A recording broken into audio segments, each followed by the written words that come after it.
50대 백신 접종 과정에서 4차례나 장애를 일으켰던 사전 예약 시스템이 턱없이 부족한 시간에 속성으로 개발된 사실이 알려졌습니다.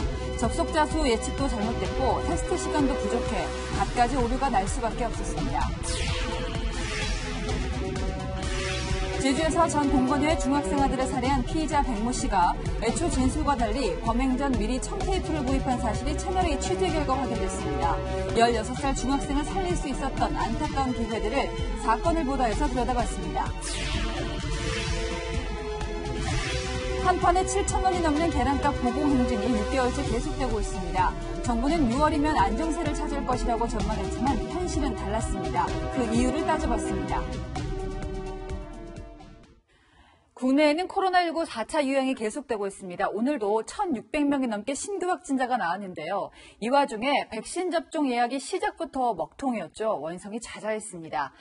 채널A 취재진이 예약 시스템 구축 과정을 들여다봤습니다. 예견된 실패였습니다.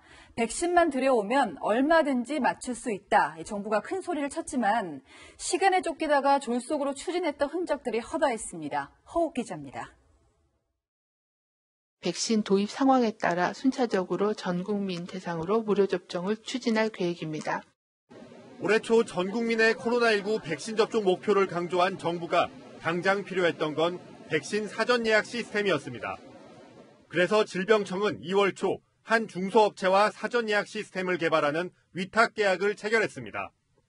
시스템 분석과 설계, 성능 구현과 테스트를 거쳐 실제 사용에 이르기까지 필요한 기간은 10달 정도였지만 주어진 기간은 불과 넉 달. 때문에 기존 독감 접종 예약 시스템을 기반으로 속도전으로 진행했습니다. 뚜껑을 연 결과는 먹통이었습니다. 50대 연령층의 사전 예약 접속자 수를 예상하지 못한 것이 가장 큰 이유였습니다. 예약 대기자 수가 기존 저희가 예약을 받으려고 하는 대상자 대비 너무 많은 인원수를 보유하고 있다는. 백신 종류와 대상자 정보가 계속해서 바뀌는데 이를 반영한 사전 테스트 시간이 부족했던 탓에 갖가지 오류도 터졌습니다. 동일한 환경에서 테스트하기가 그렇게 쉽지 않아서 그 테스트 환경은 좀 어려웠던 부분도 있죠. 7월 백신 예약대라는 예견된 거나 마찬가지라는 지적도 나옵니다. 정부 내에서 그런 전문가가 없다 보니까 그리고 평소에 준비를 안 하다 보니까 질병청은 접속자 수 분산을 위해 초기 화면 관리를 네이버 클라우드로 넘긴 데 이어 40대 이하 예약을 앞두고 예비 20대를 포함한 40대의 서버를 운영할 예정이라고 밝혔습니다. 채널A 뉴스 허욱입니다. 평일 저녁 시간 한산한 서울의 거리가 이제는 어색하지 않습니다. 학원이 몰려있는 서울 대치동도 마찬가지. 하지만 학원들이 문을 닫아야 하는 밤 10시를 전후로 대치동의 풍경은 달라집니다. 밤 10시가 가까워지자 길가에는 학생들을 기다리는 차량들이 줄지어 서 있습니다. 우르르 쏟아져 나오는 학생들. 건널목이며 버스 정류장은 북새통을 이루고 거리는 금세 인파로 가득 찹니다. 연일 확진자가 쏟아지는 상황에서 불안한 마음은 학부모나 학생이나 마찬가지입니다. 되게 사람들이 많고 이렇게 많이 모여있기도 하고 그러다 보니까 뭔가 옮을까 봐 걱정되기도 하고. 불안한데 안 보내고 싶은데 어쩔 수 없잖아요. 학원에 더 우리는 할 수밖에 없고 억지로 보내는 거죠. 억지로 어쩔 수 없이. 확진자가 발생하면 밀접 접촉은 피할 수 없는 상황. 부모님이 학원에서도 음료수 같은 거 마실 때도 걷지 말고 걱정을 하셔요. 학원들도 환기며 소독에 필사적입니다. 환기 다 하고 소독하고 그런데도 이제 믿지 못하시는 분들도 많으니까 힘들마다 다 요구사항이 달라서 그게 좀 힘들어요. 경기 구리의 학원에선 37명이 코로나19 확진 판정을 받았고 화성의 학원에서는 13명이 감염되는 등 학원발 집단 감염은 끊이지 않습니다. 빨리 예방접종을 해가지고 좀 애들이 학원이며 학교면 자유롭게 갈 수 있었으면 좋겠죠. 학생들은 오늘도 불안한 마음을 안고 학원으로 향합니다. 채널A 뉴스 구자준입니다. 네, 청해부대 34진, 부대원 90%가 감염된 채로 돌아온 지 닷새째입니다. 당국은 우리 군사 외교력이 빛났다고 자화자찬을 했지만요. 정작 장병들은 어땠을까요? 감염 초기 현지 입항은 거부돼 버렸고 그 사이 기름도 약도 부족한 배 안에서 이를 악물고 버텨냈습니다. 군다운 군, 나라다운 나라는 무엇인가 곱씹어보게 되는 장병들의 이야기를 들어보시죠. 유주은 기자입니다. 군 당국은 청해부대 34진 복귀 과정을 두고 우리 군사 외교력이 빛을 발휘한 사례라고 평가했습니다. 하지만 앞서 문무대왕함 내부 상황을 들어보면 조금 달랐습니다. 국방부 공동취재단과 인터뷰한 청해부대 A 간부는 15에서 16일 입항해야 했는데 현지에서 거부했던 걸로 알고 있다며 당시 상황을 전했습니다. 비병사도 입항을 바로 못하고 현지 앞바다에서 둥둥 떠다녔다. 그 사이 환자는 하루에도 20명씩 늘었다고 전했습니다. 피로도를 낮추기 위해 14일마다 이뤄졌던 입항이 거부되자 기름 부족으로 저속 항해했고 환자가 많아 약도 부족했다. 막판에는 타이레놀 뿐이었다는 증언도 나왔습니다. 당국은 군사 외교력을 자화자찬했지만 현지 국가로부터 입항을 거부당한 청해부대원들은 한동안 바다에서 방치됐다는 지적이 나옵니다. 그래도 장병들은 자신보다 전우를 챙겼습니다. 채널A에 당시 상황을 전한 장병은 군인의 사명감을 강조했습니다. 너무 아파서 제대로 움직이지 못하는 인원들이 있어서 그나마 움직일 수 있는 인원들은 어떻게든 일단은 버티면서 임무를 하고 A 간부는 배를 두고 내려야 된다는 말이 나왔을 때 음성자들만 한국에 보내자 우리가 배를 몰고 가야 한다며 울었다고 당시 분위기를 설명했습니다. 인터뷰에 응한 장병들은 교대한 청해부대 35진에 미안한 마음을 전했고 치료받는 장병들을 응원해달라고 부탁했습니다. 채널A 뉴스 유주은입니다. 네, 제주 중학생 피살 사건 후속 보도를 이어가겠습니다. 전 동거녀 아들을 잔혹하게 살해한 범인은 아주 치밀하게 계획한 것으로 보입니다. 범행 직전에 철물점에 들러서 청테이프를 구입한 겁니다. 이 테이프로 아직 어린 중학생을 결박해서 살해했습니다. 남영주 기자입니다. 백모 씨가 함께 살던 여성의 중학생 아들을 살해한 당일 CCTV에 포착된 모습입니다. 담을 넘어 피해자의 집에 들어가는 백 씨와 공범 김모 씨의 손에 아무것도 들려있지 않습니다. 백 씨는 경찰 조사에서도 우발적으로 범행을 저질렀다며 피해자를 결박할 때 다락방에 있던 청테이프를 사용했다고 진술했습니다. 하지만 채널A 취재 결과 경찰이 백 씨가 청테이프를 미리 준비해간 정황을 확인한 걸로 밝혀졌습니다. 경찰이 백 씨의 신용카드 내역과 동선을 추적해보니 범행 전 철물점에 들러 청테이프를 구입한 겁니다. 그대로 있어요, 우리 거는. 그거 묶었던 걸로 푼 거는 다른 테이프예요. 백 씨가 공범을 동원한 것도 철저히 계획적이었다고 유족 측은 말합니다. 백 씨가 이전에도 숨진 중학생과 몸싸움이 벌어져 서로 다친 적이 있었다는 겁니다.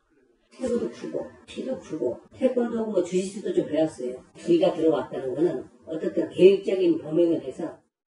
경찰은 이르면 다음 주 초 조사를 마친 뒤 백 씨와 공범을 검찰에 송치할 계획입니다. 채널A 뉴스 남영주입니다.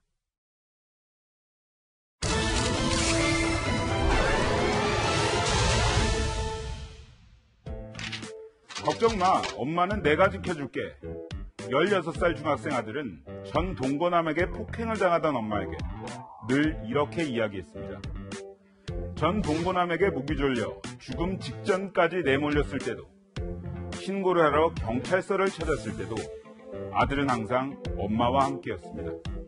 하지만 끔찍이도 엄마를 생각했던 아들은 이제 세상에 없습니다. 엄마의 전 동거남 손에 목숨을 잃었습니다. 숨지기 1시간 전 엄마와의 마지막 통화에서까지 아들은 엄마를 안심시켰다고 합니다. 엄마, 나 이제 어린애 아니야. 이 말로 말입니다.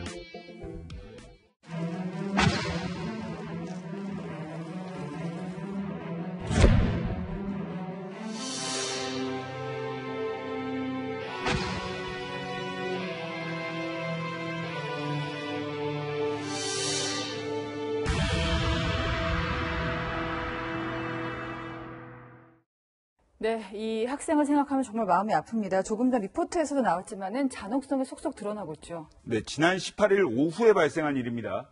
48살 백모 씨가 자신의 전 동거녀와 동거녀의 아들이 살던 집에 침입을 해서 다락방에 혼자 있던 아들을 무참히 살해한 사건입니다.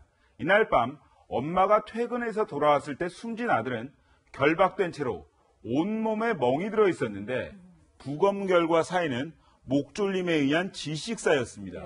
방에 깔려있던 매트가 심하게 뜯겨 있었던 점으로 미뤄봤을 때 죽는 순간까지 극심한 고통을 호소한 것으로 추정됩니다.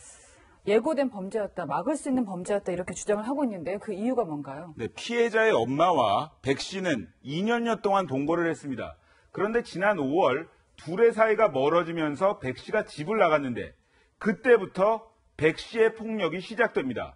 집에 찾아와서 TV와 컴퓨터를 부순 것은 물론이고 피해자 엄마의 목을 조르는가 하면 집 밖으로 연결된 가스 배관이 잘린 흔적도 발견됐습니다. 3개월 동안 경찰에 신고한 건수만 최소 3건이라고 하는데 피해자 엄마의 얘기를 들어봤습니다. 저 인간이 와서 또 때리고 갔다면 또 열받아서 또 파트에서 신고하고 항상 그랬어요. 엄마 걱정하지 마. 피해자의 엄마는 백 씨가 네 아들을 먼저 죽이고 너를 죽이겠다고 수차례 협박했다고 주장했습니다. 이런 분들 보호해주라고 신변보호가 있는 거고 또 실제로 경찰에 신변보호 요청까지 했는데요. 왜 비극을 막지 못했습니까? 네, 지난 5일부터 경찰이 이들을 신변보호한 것은 맞습니다. 네. 제대로 했느냐가 문제입니다. 피해자들의 주거지 주변에 2대의 CCTV를 설치했지만 실시간 모니터링용이 아닌 녹화용이었고요. 백 씨에게 100m 내 접근 금지 명령을 내렸지만 보름도 안 돼 살인사건이 일어났습니다. 네. 위급 상황에서 버튼을 누르면 즉각 112 신고가 되는 스마트워치는 여유분이 있었음에도 불구하고 경찰서 내 부서 간 소통 실수로 지급되지 않았습니다. 그런데 근본적인 문제는 따로 있었습니다. 백 씨는 과거에도 수차례 헤어진 연인들을 상대로 해서 보복범죄를 저지른 전력이 있었다는 겁니다. 이번에도 피해자의 엄마에게 네가 가장 사랑하는 것을 빼앗겠다고 협박했다고 하지 않습니까? 네. 경찰이 백 씨의 과거 전과를 토대로 해서 추가 범행 가능성을 예측했다면 16살 죄 없는 아이의 죽음은 막을 수 있었다는 지적이 나옵니다. 네. 또 경찰에 신상 공개를 하지 않기로 했는데 이걸 두고도 좀 뒷말이 나오고 있는데요. 네, 맞습니다. 경찰은 범행 수법이 잔인하고 중대한 피해가 발생한 강력 사건에서 증거가 충분하고 범죄 예방을 비롯한 공공의 이익에 필요하다고 인정될 경우에 신상공개위원회를 열어서 피의자의 얼굴과 이름, 나이를 공개할 수 있도록 했습니다. 하지만 제주경찰청은 지난 21일 신상공개위원회조차 열지 않겠다고 밝혔습니다. 범행 수법의 잔인성과 공공의 이익 부분에서 신상공개 요건을 충족하지 않는다고 판단을 한 건데 과연 그랬을까요? 애들 다 멍든 거 보니까 이거는 잔인해도 저렇게 잔인할 수 없어요. 전문가의 의견도 경찰의 생각과는 달랐습니다. 얼마나 잔혹한 거예요. 애를 청테이프로 다 입까지 막아놓고서는 팔다리 다 묶어놓고 목을 졸랐다는 거 아니에요. 밑에 장판이 다 손톱으로 뜯겨 있다는 거 보면 고통이 오랫동안 지속됐다는 거잖아요. 그거보다 잔인한 방법이 어디 있어요. 고문했다는 건데. 최근엔 백 씨의 신상 공개를 요구하는 청와대 국민청원까지 올라왔는데 논란이 일자 경찰은 신상공개위원회 개최 여부를 재검토 중인 것으로 알려졌습니다. 네, 창창한 중학생이 살아있을 때도 죽고 나서도 참 어른들의 대응이 미숙합니다. 그래서 지켜주지 못한 것 같아서 미안한 마음뿐입니다. 사건을 보다 최석호 기자였습니다. 네, 대선 주자인 이재명 경기지사 당분간 경선 현장 행보보다는 코로나19 방역에 집중하겠다고 했지만 이번 주말 1박 2일은 광주에서 보내고 있습니다. 최근 광주 전남 쪽에서 이낙연 전 대표 지지율 상승세가 심상치 않죠. 사전 차단에 나선 걸로 보입니다. 윤수민 기자입니다. 이재명 경기지사가 전북 금산사에 마련된 조계종 전 총무원장 월주 스님 분향소를 찾아 헌화했습니다. 조문을 마친 이 지사는 곧바로 광주로 향했습니다. 이 지사는 학동 건물 붕괴 참사 유가족들을 만나는 등 1박 2일 동안 호남에 머물며 민심 공략에 나섭니다. 우리 지지자분들 격려도 좀 하고 또 이 지역 상황도 파악하려고 했습니다. 이재명 지사의 부인 김혜경 씨도 동시에 광주를 찾아 근로정신대 할머니들을 만나며 시민들에게 다가갔습니다. 코로나19 방역에 집중하겠다던 이 지사가 광주를 찾은 건 민주당 지지세가 강한 호남 지역 지지율이 심상치 않기 때문입니다. 지난 19일 발표된 여론조사에 따르면 광주 전남 지역에서 이 지사는 이 전 대표와 오차범인의 접전이었고 같은 날 발표된 또 다른 여론조사에서는 광주에서는 오차범인의 접전, 전남에서는 이낙연 전 대표가 이재명 지사를 앞섰습니다. 이낙연 전 대표는 울산 태화강 국가정원에서 쓰레기를 청소하며 조깅을 하는 행사에 참석하며 정책 성과를 강조했습니다. 제가 전라남도 지사가 됐는데 순천만 정원을 제1호 국가정원으로 지정을 했습니다. 그 다음에 제2호가 태화강. 김경수 전 경남지사의 공백이 생긴 부울경 일정을 마무리한 이 전 대표는 다음 주 광주로 향합니다. 이에 앞서 이 전 대표 측은 한반도 역사에서 백제가 주체가 돼서 통합한 때가 없었다고 한 이 지사의 인터뷰가 사실상 호남 불가론을 내세운 것이라고 여론전에 나섰습니다. 이 전 대표는 다음 주 1박 2일간 광주에 머물며 지지율 역전 발판을 다질 계획입니다. 채널A 뉴스 윤수민입니다. 네, 앞서 보신 이재명 지사를 향해서 최재형 전 감사원장은 연일 직격탄을 날리고 있습니다. 이 지사가 반박을 하면 곧바로 재반박으로 받아치고요. 외식수당 수준인 기본소득으로 이 지사가 로빈후드 흉내를 낸다는 건데요. 이렇게 최 전 원장이 국민의힘 안에서 속도를 올리는 사이 윤석열 전 총장은 입당할지 자체가 안개 속이죠. 이게 당내 갈등으로 번졌습니다. 정한희 기자입니다. 최재형 전 감사원장은 어머니마저 암으로 잃고 혼자 남은 천안함 전사자의 아들을 위해 아버지 책 인쇄를 기부하기로 했습니다. 코로나 방역 지침으로 조문을 가지 못한 대신 6.25 전쟁 영웅이자 부친인 고 최영섭 대령의 자서전 이쇄분 인쇄 200만 원을 전달할 예정입니다. 여권 대선 유력 주자인 이재명 지사와는 기본소득을 놓고 맞붙으며 정책 대결에 가세했습니다. 이 지사의 기본소득은 외식수당 수준이라고 공격한 최 전 원장을 향해 이 지사가 첫 술밥에 왜 배 안 부르냐고 칭얼대는 어린아이가 생각난다며 반박하자 최 전 원장은 이 지사의 기본소득 재원 방안이자 부동산 공약인 국토보유세 신설을 문제 삼았습니다. 언제부터 부동산 보유를 처벌하는 법이 생겼냐며 로빈후드처럼 국민의 재산을 훔쳐다 의적 흉내를 내려는 건 아닌지 의심스럽다고 맞받았습니다.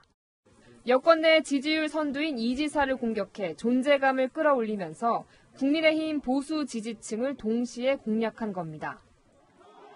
국민의힘에선 당박 행보를 이어가는 윤석열 전 검찰총장 입당을 놓고 갈등이 불거졌습니다. 입당 압박 수위를 높이는 이준석 대표를 향해 친윤석열계 의원들이 공개 비판에 나서며 반발했습니다. 너무 선을 넘었다 이렇게 생각하고 당내에 계신 중진위원들께서는 정중동의 자세로 가셔야 되는 것이 아닌가 그런 생각을 합니다. 일부 의원들이 윤 전 총장을 지지한다는 서명을 받는 방안을 추진하고 나서자 최 전 원장과 가까운 의원들은 즉각 반발했습니다. 김용판 의원은 들어오지 않은 후보를 위해 중진 의원들이 당대표를 흔들고 서명을 받는 건 공당도 아니다며 내일 자제를 촉구하는 기자회견을 열겠다고 맞섰습니다. 김종인 전 비대위원장과 윤석열 전 총장과의 비공개 접촉이 알려지면서 입당의 변수가 될 것이란 관측도 나옵니다. 윤 전 총장은 주말 동안 정책 자문그룹을 정비하고 다음 주 부산을 찾아 독자 행보를 이어갑니다. 채널A 뉴스 정한입니다.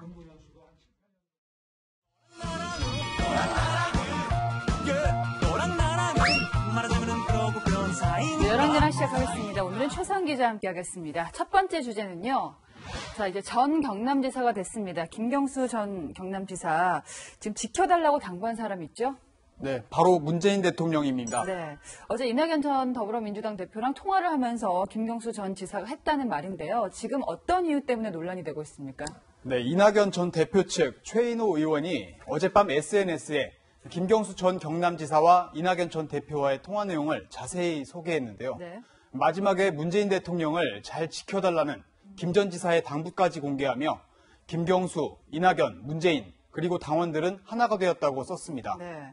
이에 이재명 경기지사의 수행실장인 김남국 의원은 사적인 대화를 녹취록 작성하듯 공개하고 대통령을 경선에 끌어들이는 것이 적절한 행동이냐고 충돌했습니다. 자, 이게 이유가 있어요. 노무현 전 대통령 탄핵 당시에 표결에 뭘 던졌느냐, 찬성을 던졌느냐, 반대를 던졌느냐에 이어서 이번에는 문심 논란인 거죠. 네, 그렇습니다. 이재명, 이낙연 두 사람이 정치적인 뿌리가 친노 친문은 아니기 때문입니다. 지금 우리가 지금 보고 있는 제90%라는 아니 A를 물으면 A를 답해 주시고 A에 대해서 B 얘기를 하지 마시고 북풍농단이 왜 나오십니까? 그냥 넘어가야 되는데 다음에 또 묻고 내 7분 그랬어요. 어제 내가 하니까 너무 죄송한 거예요. 이분은 왜 업보라니까. 업보라는 얘기예요. 이낙연 전 대표는 동교동계 출신으로 문재인 정부 초대 국무총리를 지내긴 했지만 사면 논란 등으로 문 대통령 지지자들로부터 공격을 받기도 했습니다. 전직 대통령 사면 말씀하셨는데요. 적절한 시기에 대통령님께 건의드릴 생각입니다.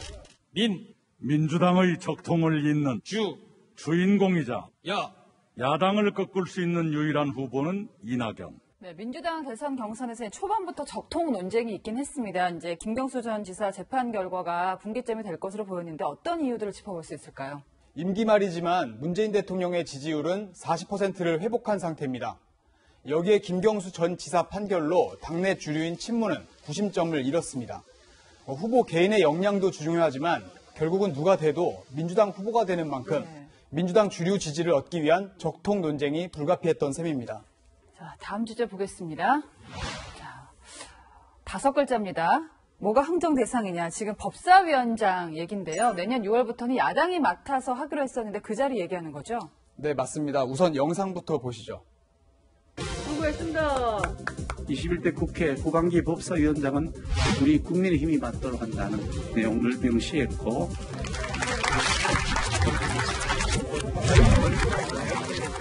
우선 법사위원장의 윤호중 의원님 21대 국회를 일하는 국회로 만들 기억드리고 코로나 국난 극복의 선봉장 드립니다.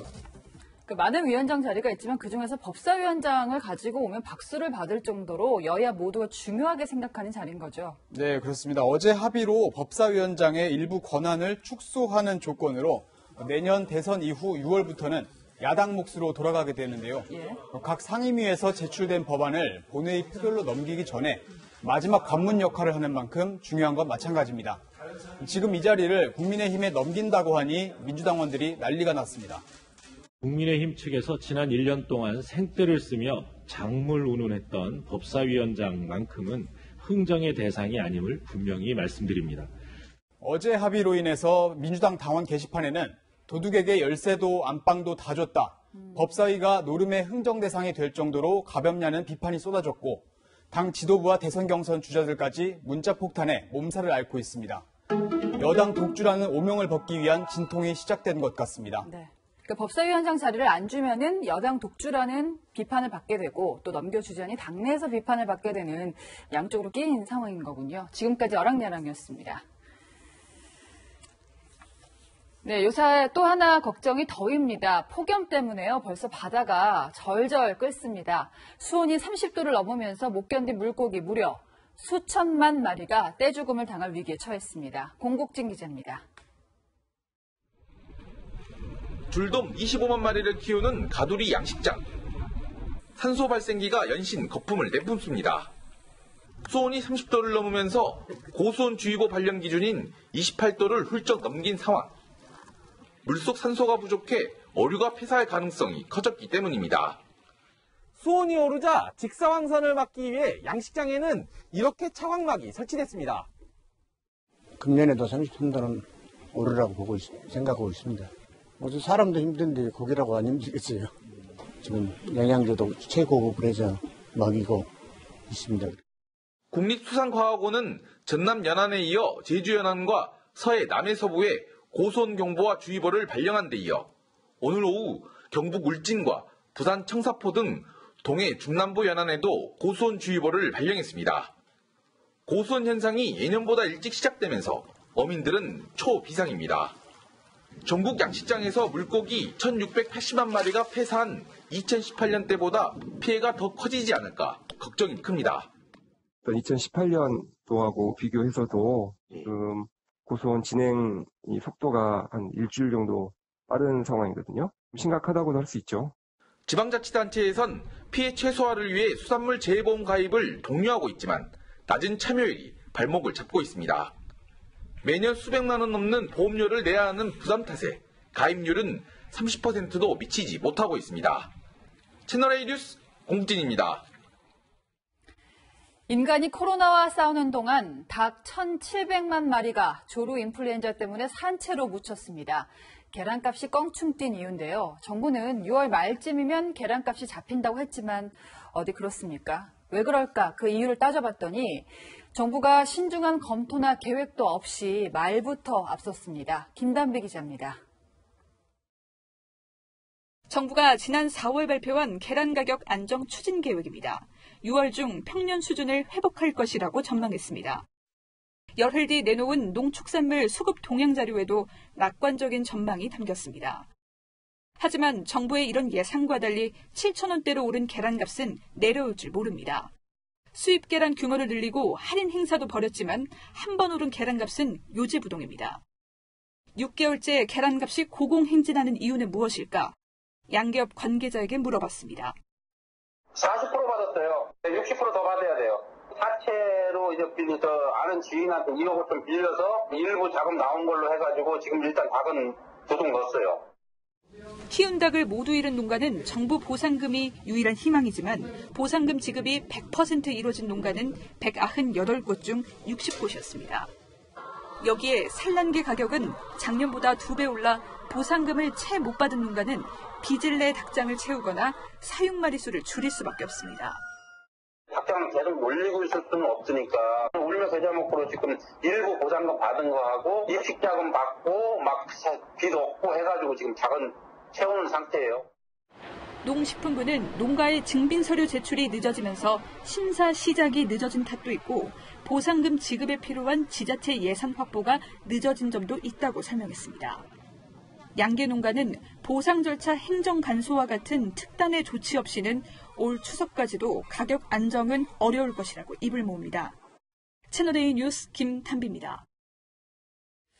1년 반을 끌어온 코로나 사태로 각국은 엄청난 돈을 풀었고요. 돈 가치가 폭락했습니다. 반대로 자산 가치는 폭등했죠. 부자는 더 부자가 되고 가난한 사람은 더 가난해졌습니다. 이렇게 부의 격차가 벌어진 만큼 세계 최대 강국 미국의 배급센터 줄도 더 길어졌습니다. 유승진 특파원이 전해왔습니다.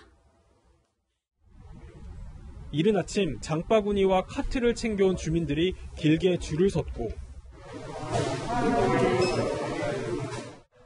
센터 안에는 통조림부터 냉동 육류까지 각종 식자재를 준비하는 직원들의 손길이 분주합니다.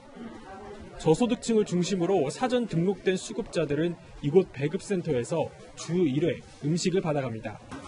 지급되는 음식들은 주민들과 식료품점들의 기부로 마련됐습니다. 방문객들은 입구에서 이렇게 티켓을 발부받고 음식을 다 받고 난 뒤에 이렇게 박스에 넣어야 하는데요.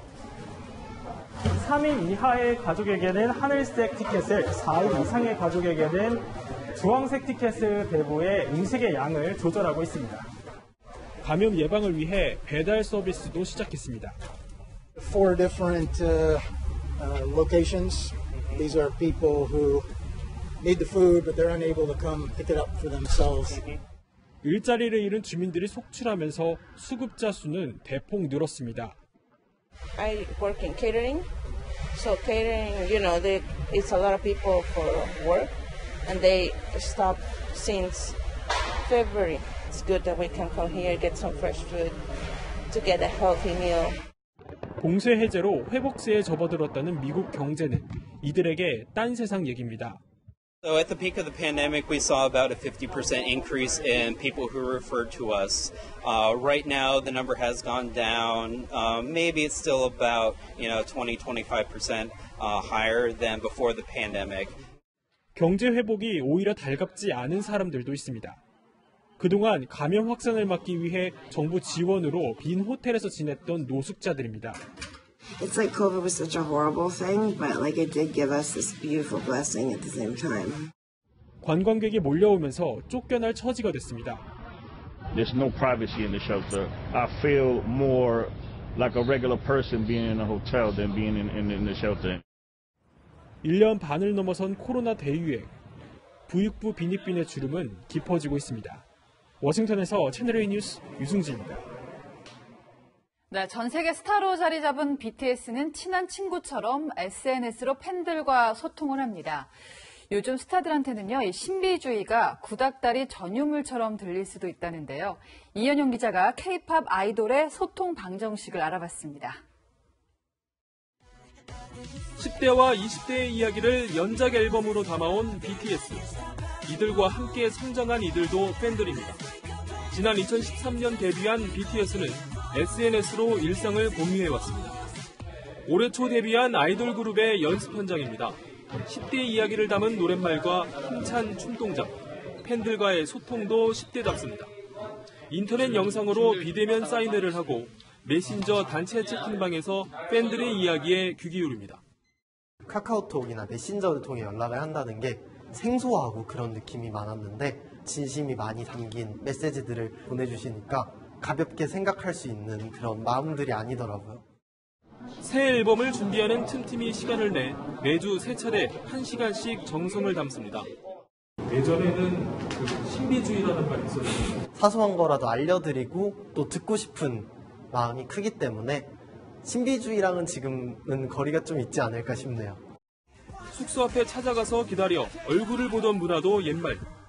언제 어디서든 자기가 원하는 시간에 뭐 손가락 몇 번 터치해서 이제 자기가 좋아하는 아티스트들을 볼 수 있는 거는 진짜 많이 좋아진 거죠. 최근 4년 사이 등장한 K-팝 아이돌들은 데뷔 전에 SNS부터 시작합니다. 어떤 선망의 대상, 동경의 대상 정도로 계속 이렇게 떨어진 존재로 생각을 했다면 지금은 내 옆에 있어서 같이 나와 공감해주거나 위로해준다거나 이런 존재로서 스타를 지금 바라보고 있기 때문에 K-팝 아이돌이 손안의 소통으로 팬들에게 더 가까이 다가서고 있습니다. 채널A 뉴스 이현용입니다. 코로나가 길어지면서 정치권은 지원금 논쟁이 더 거세졌습니다만 청년들이 가장 원하는 건 누가 공짜로 주는 돈이 아니라 제 힘으로 살 수 있는 일자리일 겁니다. 취업만이 정답일까요? 동아미디어그룹, 제너시스 BBQ그룹, 또 취업 매칭 플랫폼 잡다가 청년들의 창업 기반을 만들어주고 있습니다. 염희진 기자가 소개합니다. 경기도 용인의 한 치킨 배달 포장 전문 매장. 25살 청년 문정곤 씨가 회사를 그만두고 올해 초 창업한 곳입니다. 8평 남짓한 작은 매장엔 계산대와 조리대, 냉장고가 전부. 하지만 사업 시작 5개월 만에 꿈꾸던 매출을 달성했습니다. 친구들도 그러고 사실 부모님도 은퇴하면 차리는 게 치킨집이지 않냐 만류도 사실 했었습니다. 그 매출을 달성하게 되었고 이제는 좀 떳떳하게. 38살 염현석 씨는 현재 6곳의 매장을 운영하고 있습니다. 코로나로 배달 수요가 늘어난 것을 사업을 키우는 기회로 삼은 겁니다. 내 몸을 안 움직이고 배달 대행에 그냥 인건비 쓴다고 투자를 하자. 배달을 하지 않는 시간에 마케팅에 집중적으로 했어요.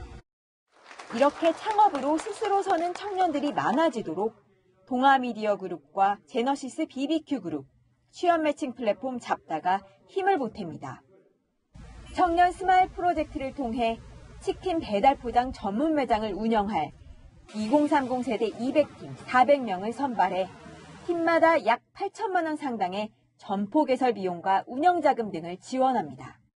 30일까지 접수를 받는 이 프로젝트는 대표자가 만 19살에서 39살이면 2인 1조로 누구나 신청할 수 있습니다. 홈페이지를 통해 지원할 수 있고 최종 선정된 200팀은 다음 달 18일 발표합니다. 채널A 뉴스 염희진입니다. 요즘은 얼음 가득한 시원한 음료가 절로 떠오릅니다. 하루 한두 잔은 꼭 찾게 되는데요. 하지만 찬 음료는 체내 에너지를 빼앗고 장내 유익균을 해쳐서 몸의 균형을 깨뜨립니다. 덥더라도 미지근한 물과 과일로 수분을 보충하는 게 좋습니다. 폭염의 기세가 강해지고 있습니다. 어제까지 폭염 경보는 서쪽 지역에 치우쳤는데요. 빠르게 확대된 상황이고요. 내일도 이 기세는 꺾이지 않겠습니다. 한낮에 서울이 37도, 광주 35도, 대구 33도까지 오르겠습니다. 동풍의 영향으로 서쪽 지역이 더 뜨겁겠습니다. 강한 자외선도 비상입니다. 전국이 매우 높은 단계, 광주는 위험 단계 기록하겠습니다. 실내에 계시길 바라고요. 이 커튼과 블라인드로 볕을 꼭 막아주시길 바랍니다. 내일 제주엔 5에서 10mm의 비 소식이 있습니다. 해상의 물결은 서해상과 남해상에서 최고 5m까지 매우 높게 일겠습니다. 날씨였습니다. 오늘 준비한 소식은 여기까지입니다. 내일도 뉴스입니다.